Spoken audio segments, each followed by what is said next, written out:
So here we are, sitting after play in Antigua, a rather extended day today and interrupted by rain showers, a chat with a leaf blower who came on rather randomly, all sorts of strange things today. It wasn't the most fast-paced of days, but as we know in Test cricket, anything can happen at any time. The West Indies did have to really try and block England out today, and that was a very valuable partnership indeed between Bonner and Holder. They put on 75 together in 31 overs, that after West Indies were reduced to 127 for 4. After Campbell and Brathwaite had raced away to 83 for no wicket after 20 overs. But Overton got the first one, Campbell for 35. Wood had Brathwaite caught in the gully off Overton for 55. From our Brooks was nicely taken by Root. Good ball actually from Stokes. It just swung a little bit outside the off stump. He was out for 18. And so when Jermaine Blackwood was out cheaply, that left Messrs Bonner and Holder with a lot to do, because they do have quite a long tail in this West Indies side.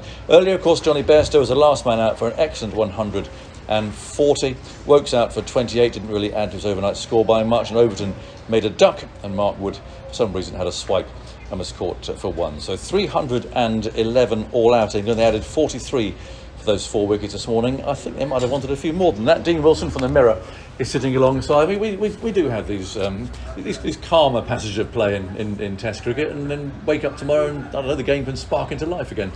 It can, yeah. It was a funny sort of day actually, because there were moments of sort of high octane, high tempo cricket when the West Indies started their innings, and I thought we might even get a bit of that, with the end of England's innings. I thought Johnny Bairstow, had the potential, I guess, to go on and get a few more if the other players had hung around with him. So a bit of nip and tuck at times as well. As you say, it was slow going in the afternoon when the ball was a bit softer. The pitch obviously taking its toll. Very slow pitch out there, but a fascinating day nonetheless. Two teams I think that are kind of scrambling around for some kind of form. I think that's the thing that you've got to say about this. It's going to be interesting. It's going to be exciting, but it might be a bit low on quality just because of where these two teams are. Yeah, I think when we talked to Johnny Bairstow yesterday, I think he certainly had 350 in mind, so England did fall short of that.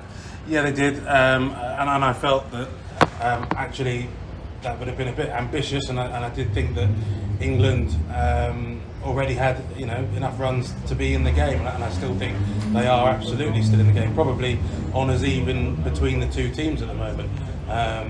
Jason Holder's wicket I think is going to be absolutely key, because we know that not only does he have the ability to bat long, he can bat big, getting that double 100 against England last time. So he's going to be a big wicket.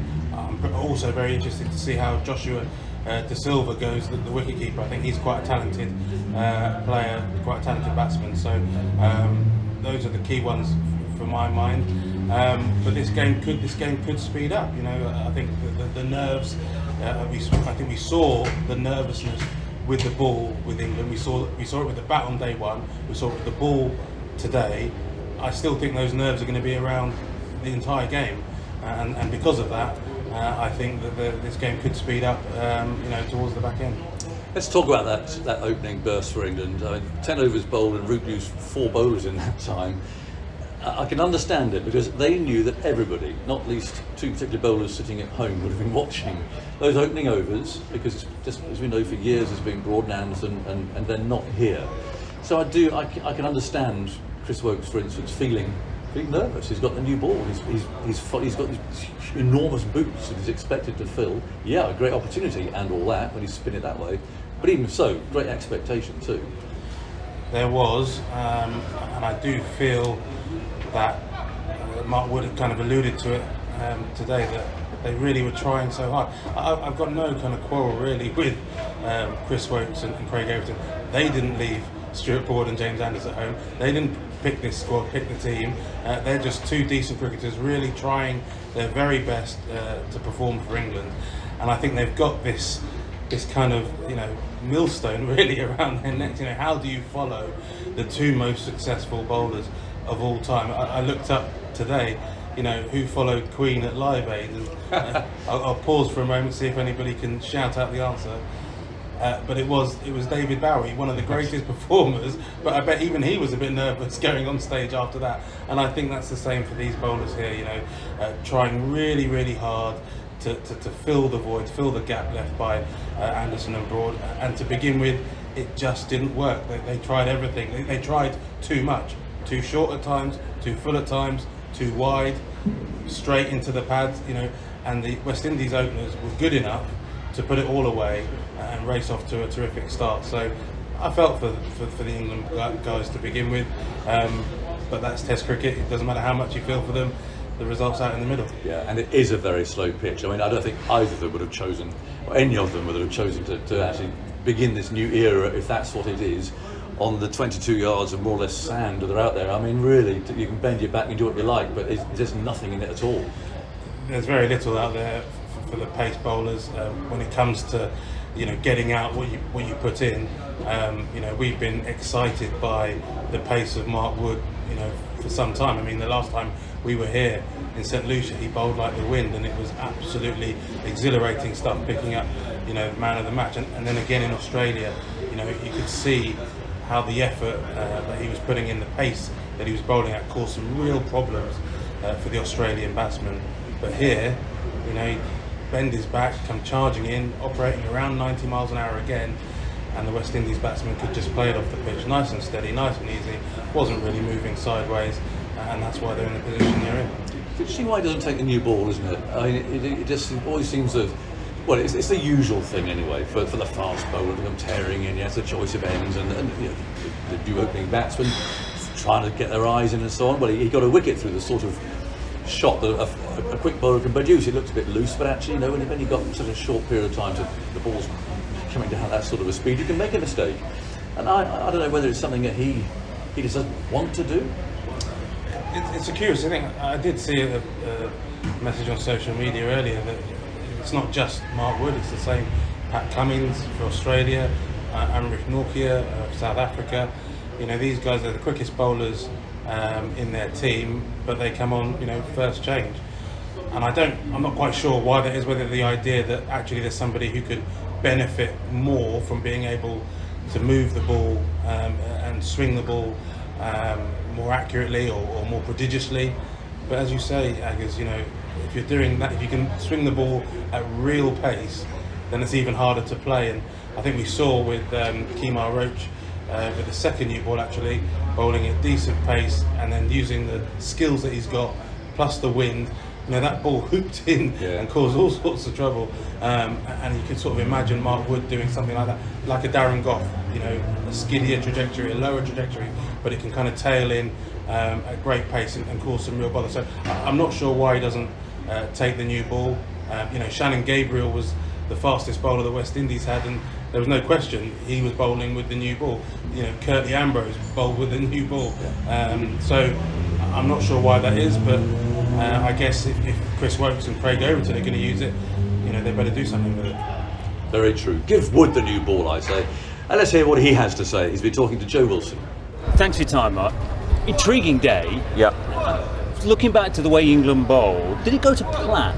No, I think it was a little bit indifferent. I think there was parts where we bowled really well and then parts where we'd be disappointed with how we bowled. I certainly feel the new ball bit where probably the first maybe 15, 20 overs we didn't quite get it right. But then I felt when we came back after lunch in that session, I thought we did really well. I'm just wondering when I was watching, actually, even for someone like Chris Wokes with all his experience, now he's in this position of opening the bowling for England away from home, and there's a lot of scrutiny on that. I was wondering if he felt a bit nervous. It would almost be understandable to be in that position. Maybe. I mean, he didn't say that. He didn't say he was nervous, but I'm sure that there's been so much talk and media hype around Broad and Anderson that there's obviously going to be an element of we know we're going to be compared to them. The only thing from our point of view is we know that we have to bring our own best. We're never going to be a Jimmy and Brodie. It's just not going to happen overnight. So we've got to start somewhere, and unfortunately we didn't quite get it right. Me, Craig and Wiz, at the start we didn't quite hit our straps. So that can happen.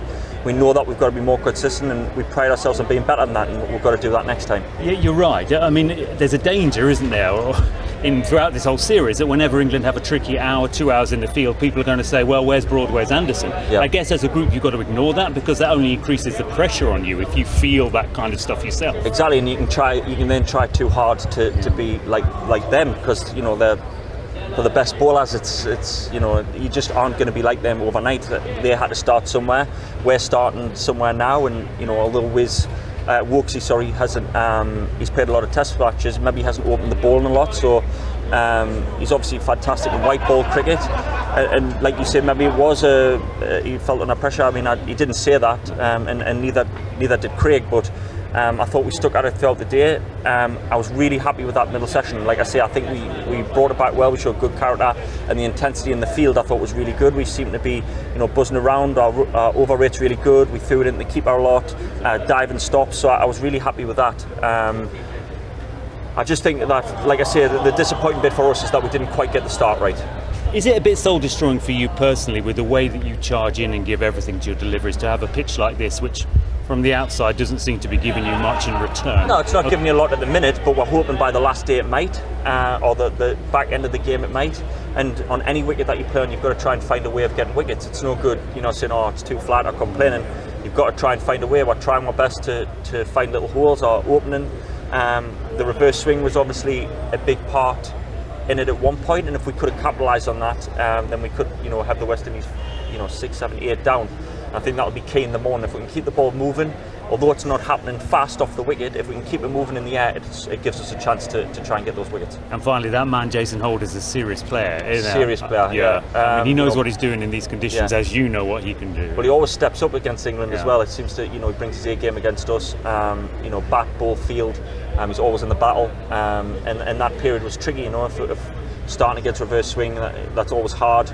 And we felt that him and Bonham were vulnerable, but they sawed through. And then, of course, when bowlers get tired later on, the runs start to come. So they played really well, and that's a lesson for us when we come to bat next innings. That, you know, if we're patient early on, get in, it can get easier. This is the TMS podcast from BBC Radio 5 Live.